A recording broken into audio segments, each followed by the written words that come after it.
Thank you so much for joining us. And of course, it's about time now for us to delve into our discussion segment for the day.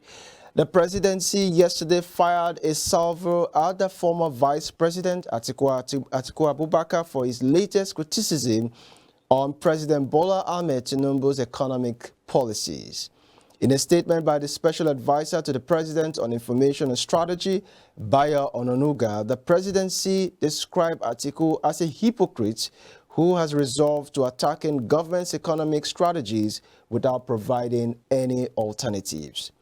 Ononuga was reacting to Atiku's tweet in which he criticized the Tinubu administration's handling of the economy.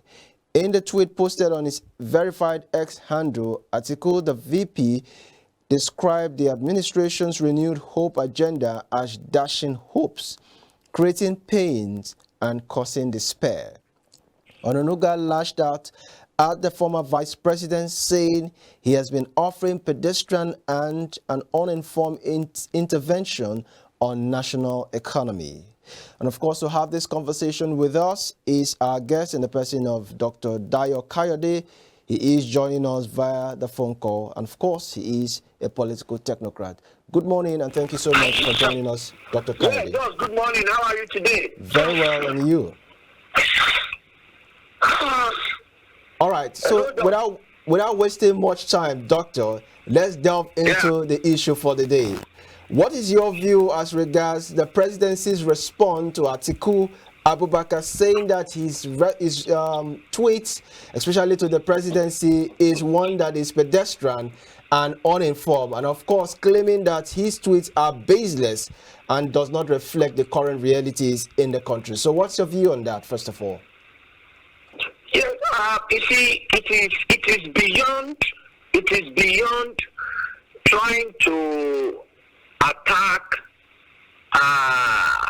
Atiku's comments as regards the economy. The question is the president himself aware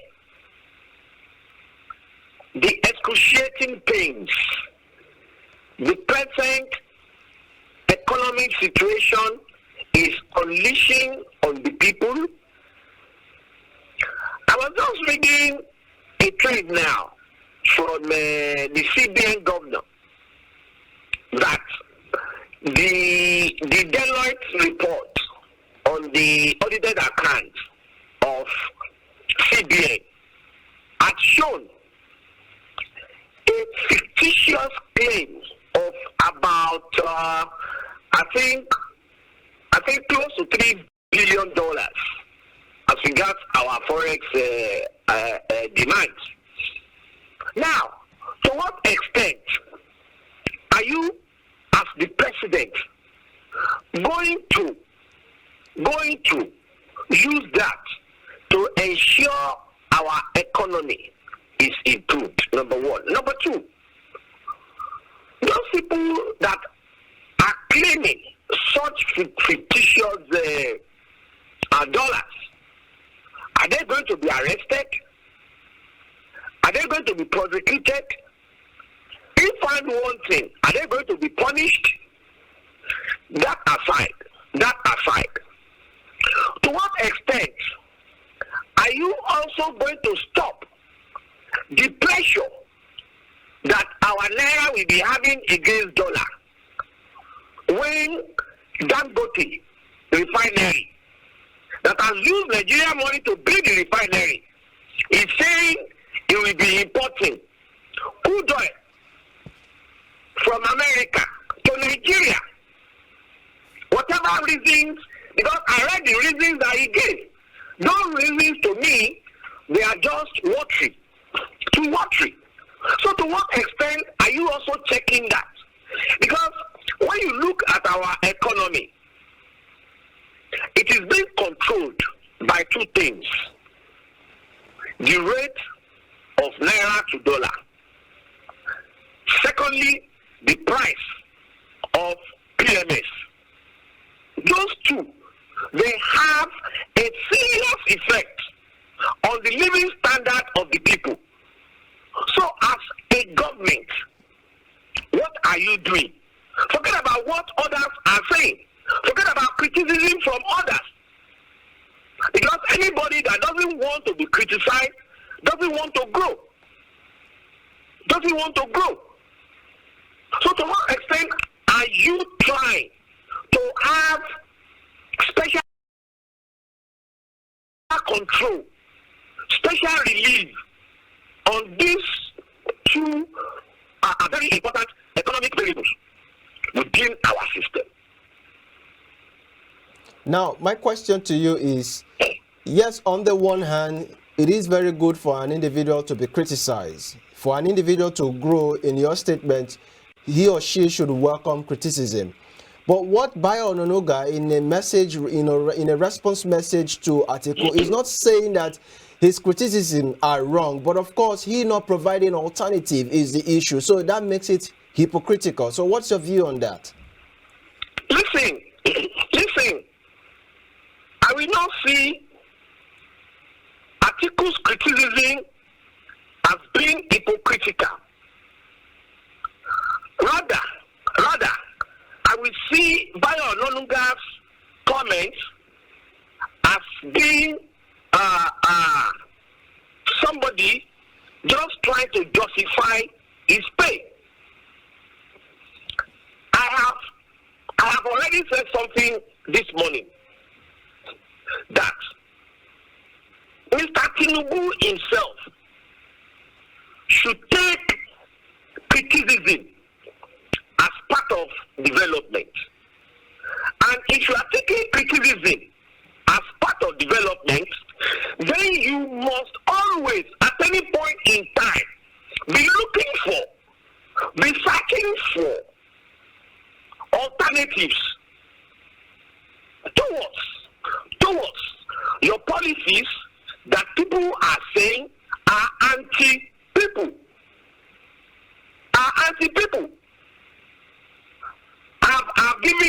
have given you just two instances now.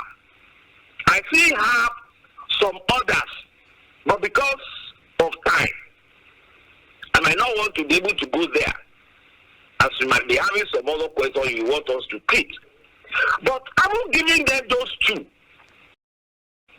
You can also go further by relating those two to other indices and then see how to make corrections.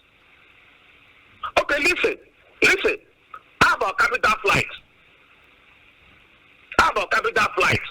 You not traveling to Paris all of the time. Are you going to be ruling Nigeria from Paris? Private visit all of the time. With all those people that you travel with. That's the part of it. When under your nose, some of your lieutenants are grabbing our naira. And they are not, they are grabbing our money. Not in naira, but even in dollars. The case of Better Edu in mind. The involvement of some other officials also in mind. To what extent are you being able to recover these monies? To what extent? So these are issues that you yourself, as the leader of government, must look into to ensure that yes, your 30 years preparedness is proven positively to the people. Speaking about your earlier submission as regards if Bola Ahmed Tinubu isn't aware of the hardship Nigerians are going through, what would you say about the response from his wife, being the first lady of the country? Oluremi Tinubu, stating that hard times will soon be over. So don't you think that they are in touch, they have a hands-on the situation on ground? What do you expect from a personality that doesn't have regards for other women like her. How do you mean she doesn't have regard? That's like an Senate, indictment, doctor. when she was, hello? That's like an indictment. What do you mean she doesn't have regard for other women? When you let me go further. You let me go further. Remember when she was in the Senate and was asked to join the Constitutional Reform Committee that were gathering information, and she was in Lagos. You remember her comment on a co-woman, how she even sent her out? Somebody who has spent her own hard-earned money to attend such an important occasion and was denigrated to that level. So what do you expect? I've been seeing some of the things she says she's been doing, things she's been saying, but as far as I'm concerned, to me, they are inconsequential, because in our constitution, there is nothing like office of the first lady. Nothing like that. So whatever he's saying, whatever she's doing, to me, are nothing but unconstitutional. And when something is unconstitutional, yes, we need to talk about it. But for me, I don't recognize it. Well, your submission is very subjective, because you just cited one example. You just cited one example among many examples that would have been a bit more valid. But that is not enough to hold water, citing the fact that she treated somebody in the upper chamber in a very, disrespectful manner. That is just one out of the many. So that's not enough. It was when she was in upper chamber and she came to Lagos. It happened at a function in Lagos. And if somebody can do that, then you can draw inferences. You can draw other inferences. Because you, as a person, can only be in this industry you are because of your exposition, because of your belief system in that particular industry. And to that extent, it behoves that whatever rules and regulations that guide the industry must also guide you. Okay? So, what she did there is just an outcrop. It was an outcrop of what has been inside of her. You cannot divulge it from her personality, and you can never divulge it from her consequent behavioral pattern when you want to do an analysis of that. All right. Now, what is your view as regards Bola Ahmed Tinubu's economic and political realities? I mean, the policies on ground. Do you think that it has any future? And of course, my second question to you would then be, looking at the appeal given by lawmakers as at yesterday to give Bola Ahmed Tinubu about 2 years from now to be able to see these policies through. What is your view as regards that? Yes, as regards his politics, it is all about snatch it, run away with it, and let us go to court. And we have seen so many things happening along that line. Inclusive of validations of series of violations to both our constitution and electoral guidelines. That's on politics. On economy, we can see what has been happening to Nigerians since the day he was being sworn in as a supposed leader. When you get to a place, all you need to do is to first of all study the terrain before acting, before making statements. I will give you a Yoruba analogy as regards the fowl. Fowl, F-O-W-L. When you take a fowl to a new place, you will see that fowl in the environment. And how do you know? That fowl will raise up one of its legs. Which is an indication that it's telling other fowls around that I am new here.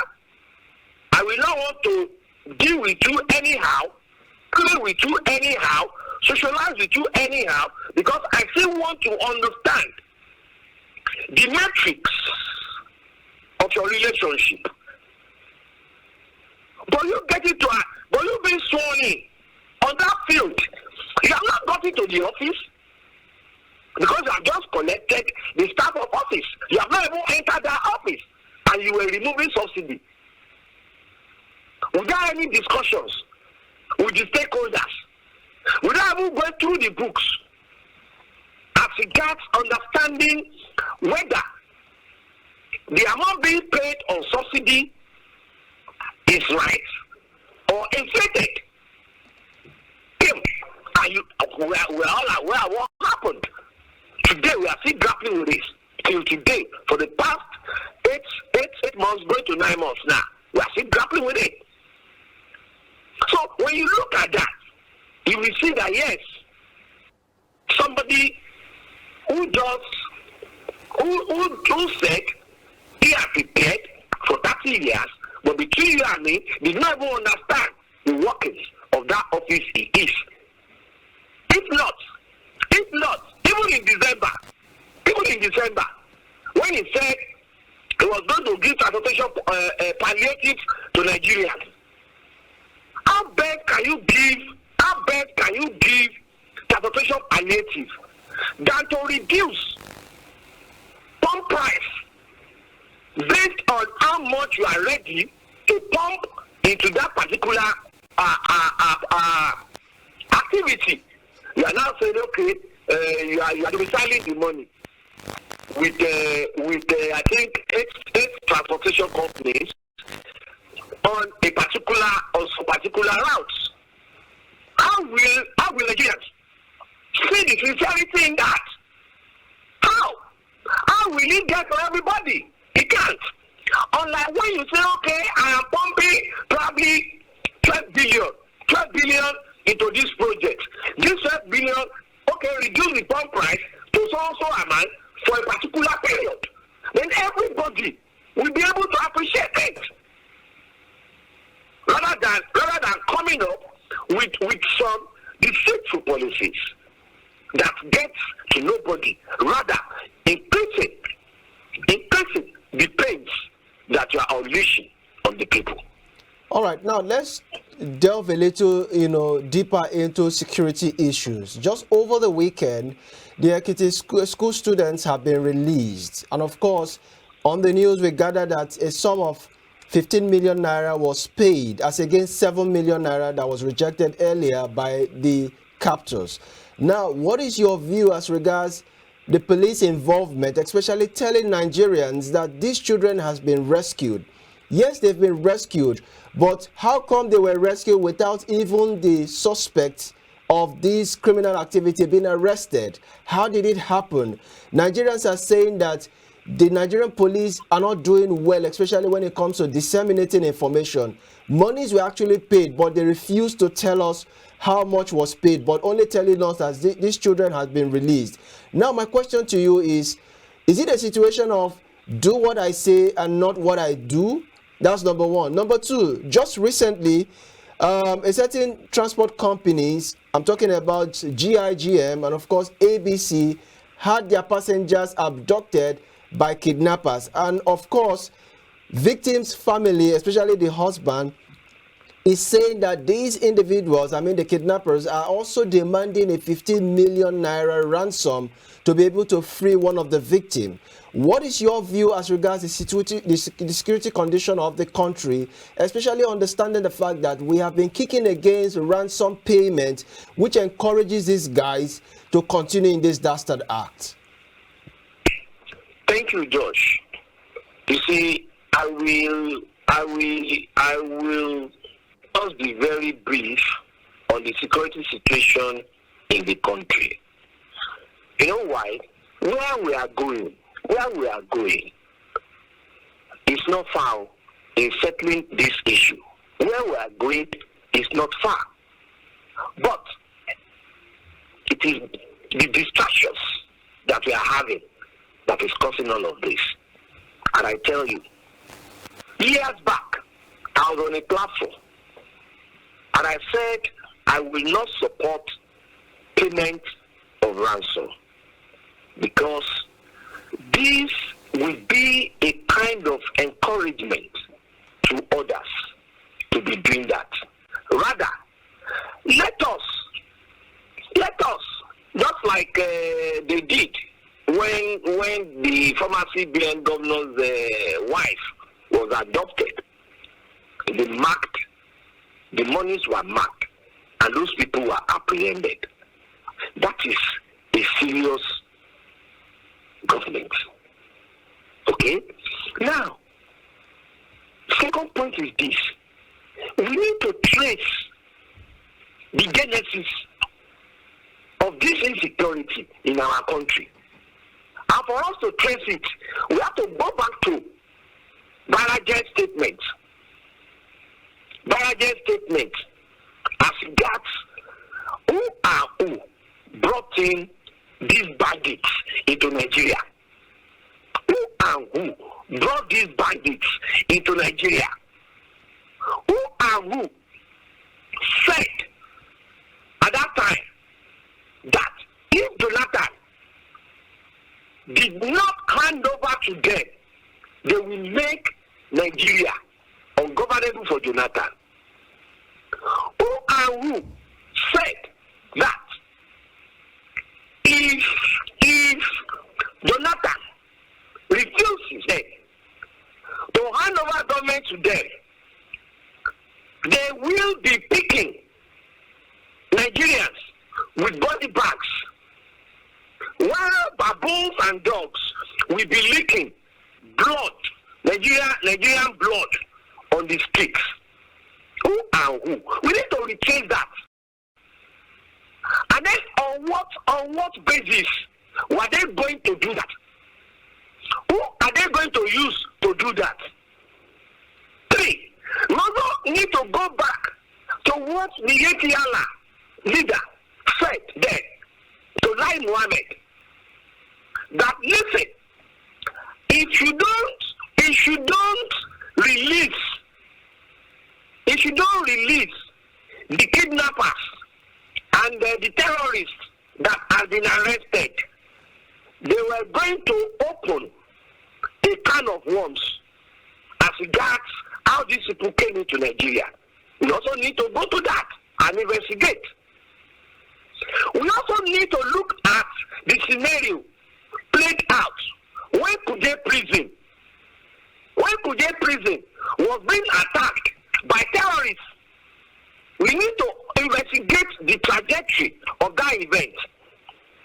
And lastly, we also need to go and investigate why a traditional ruler in Borno State to ban a well-known terrorist that even came to that ceremony with some of his members, well over 300 of his members, and in attendance were some Nigeria security chiefs.